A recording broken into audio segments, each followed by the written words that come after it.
अब बात म्यांमार की करते हैं, जहां आई कुदरत की मार का सभी लोग खामियाजा खास तौर पर बरत रहे हैं या यूं कहें भुगत रहे हैं। कभी कभी धरती ऐसी करवट लेती है कि कुछ ही पलों में सब कुछ तबाह कर देती है, और तबाही भी ऐसी कि इस वक्त म्यांमार में देखने को जो मिल रही है वो सब के दिलों को सन्न कर जाती है। म्यांमार में आए ये तेज भूकंप के झटके तबाही मचा रहे हैं, जिससे उबरने में म्यांमार को अब सालों लग जाएंगे। म्यांमार से थाईलैंड तक तबाही के निशान साफ तौर पर देखे जा सकते हैं। भूकंप की कंपन इतनी तेज थी, इसका असर चीन हो, कंबोडिया, बांग्लादेश, थाईलैंड और भारत की कुछ जगहों पर भी देखने को मिला। भूकंप की वजह से हजारों लोगों की जान चली गई, हजारों लोग घायल हो गए। हालांकि कई एजेंसियों का मानना है कि मृतकों की संख्या अभी और बढ़ सकती है, क्योंकि मलबे के नीचे दबे लोगों का रेस्क्यू ऑपरेशन जारी है। और इस बीच अमेरिका की जियोलॉजिकल सर्वे एजेंसी ने दावा किया है कि मरने वालों की तादाद 10,000 से भी अधिक हो सकती है। म्यांमार सरकार ने देश के बड़े हिस्से में इमरजेंसी का ऐलान कर दिया है, इमरजेंसी घोषित कर दी है। लेकिन सवाल यह कि तबाही के दौरान म्यांमार और थाईलैंड में हालात क्या थे, वो हम आपको थाईलैंड में रह रहे भारतीय विनय कुमार यादव की जुबानी सुनवाते हैं। सुनिए, भूकंप के दौरान वहां के हालात क्या थे, किस माहौल में जीने को मजबूर थे। बिल्डिंग गिरा, बहुत तेज धुएं का गुब्बार उठा और आदमियों का चीखें वहां तक सुनाई पड़ रही थी। पूरा रोड, इधर जितने भी आदमी हैं सब अफरा तफरी मचा हुआ था। सब लोग बिल्डिंग से निकल के बाहर भाग रहे थे। कई बिल्डिंग है अभी उधर, यहाँ से जिधर हम थे 300 मीटर की दूरी, वहाँ पे भी एक टावर है, उसमें भी क्रैक आ गया है। क्रैक आ गया है। उसका जो सीमेंट लगाया जाता है बाहर से प्लास्टर, और नीचे उसका टूट के गिर चुका है। यहाँ से 300 मीटर की दूरी पे है। उस बिल्डिंग को तुरंत प्रशासन जाके खाली कराया है। 28 मार्च को आए इस तेज भूकंप के बाद भी म्यांमार में पिछले 2 दिन से 5 से ज्यादा तीव्रता वाले 3 भूकंप आ चुके हैं। सोचिए जरा, कुदरत झकझोर रही है लगातार इंसानी इंतजामातों को। लगातार आ रहे झटकों की वजह से लोग सहमे हुए हैं। कई इलाकों में अफरा तफरी का माहौल है, लेकिन प्रशासन सतर्क हो गया है, हालात पर नजर बनाए है। अभी म्यांमार और थाईलैंड के हालात क्या हैं और भूकंप से कितना नुकसान हुआ, अब वो हम आपको ग्राफिक के जरिए बताते हैं। फिलहाल इमारत के आसपास के इलाकों को आपदा क्षेत्र घोषित कर दिया गया है। बचाव दल मलबे में फंसे लोगों को निकालने में जुटा है। बड़े बुलडोजर, ड्रोन और खोजी कुत्तों को तैनात किया गया है। भूकंप से कितना नुकसान हुआ है, अभी पूरी तरह से कुछ भी इसका साफ तौर पर आकलन लगाना जल्दबाजी है।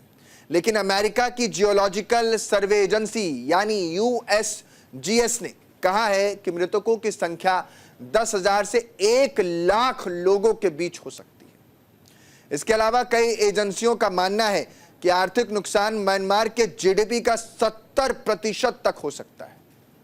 थाईलैंड के अधिकारियों ने बताया कि थाईलैंड में भूकंप से बैंकॉक और 10 दूसरे शहरों में काफी नुकसान हुआ। अब तक 2000 से ज्यादा इमारतों को नुकसान की रिपोर्ट मिली है। तो ये तो बड़ी तस्वीर निकलकर सामने आई। म्यांमार में भूकंप ने तबाही के वो निशान भी छोड़े हैं जिन्हें जल्दी भुलाया नहीं जा सकता। ये कितना भयानक था, इसका अंदाजा आप इस बात से लगा सकते हैं कि भूकंप आया म्यांमार में और इसकी विनाश लीला थाईलैंड तक दिखाई दी। थाईलैंड की सरकार को बैंकॉक में इमरजेंसी घोषित करनी पड़ी। अब सवाल है कि आखिर इतना खतरनाक भूकंप आया क्यों, भूकंप के पीछे की वजह है क्या, वो भी हम आपको ग्राफिक के जरिए समझाते हैं। दरअसल जब पृथ्वी की प्लेटों का टकराव आपस में होता है, ज्वालामुखी विस्फोट, पृथ्वी की सतह पर दबाव का बढ़ना, पृथ्वी की आंतरिक गतिविधियां, ये वो प्रमुख कारण हैं जो भूकंप को जन्म देते हैं। हमारी धरती टेक्टोनिक प्लेट पर टिकी हुई है। ये प्लेटें धीमी गति से हिलती हैं, लेकिन जब ये आपस में टकराती हैं या खिसकती हैं तो इसमें से जो एनर्जी निकलती है वो भूकंपीय तरंगे पैदा होती हैं। यही तरंगे भूकंप की वजह बन जाती हैं। अगर ये तरंगे ज्यादा गति, ज्यादा मात्रा में पैदा होती हैं तो ज्यादा खतरनाक भूकंप आने के आसार होते हैं।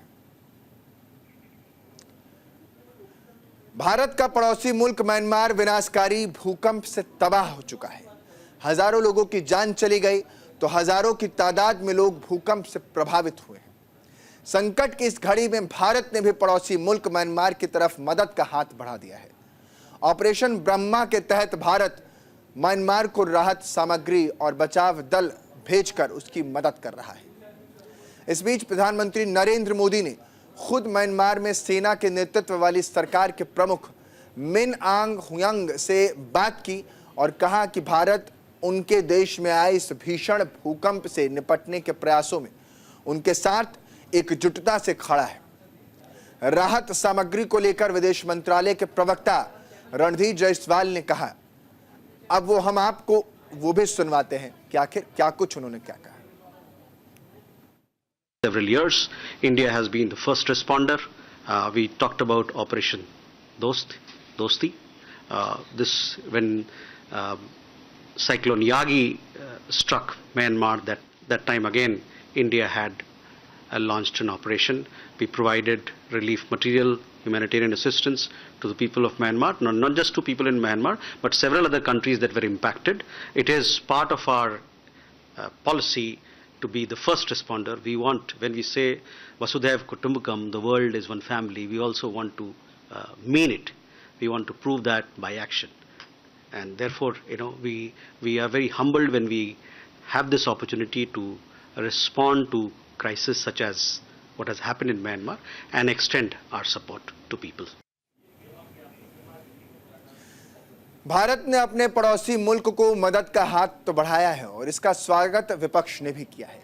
शिवसेना उद्धव गुट के सांसद प्रियंका चतुर्वेदी ने मोदी सरकार के इस कदम की सराहना की है। उन्होंने क्या कुछ कहा है, अब आइए आपको वो भी सुनवा देते हैं। ये स्वागत योग्य है, हमारे नेबर्स हैं, हमें हेल्प करनी चाहिए।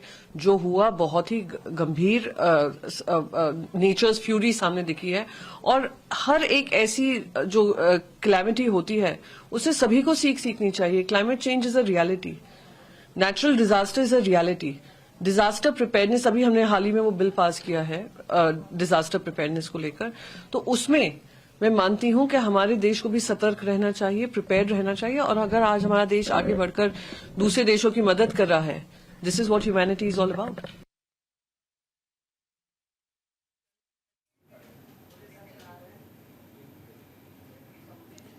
वैसे ये कोई पहला मौका नहीं है जब भारत ने इस तरह कोई खास ऑपरेशन शुरू किया हो।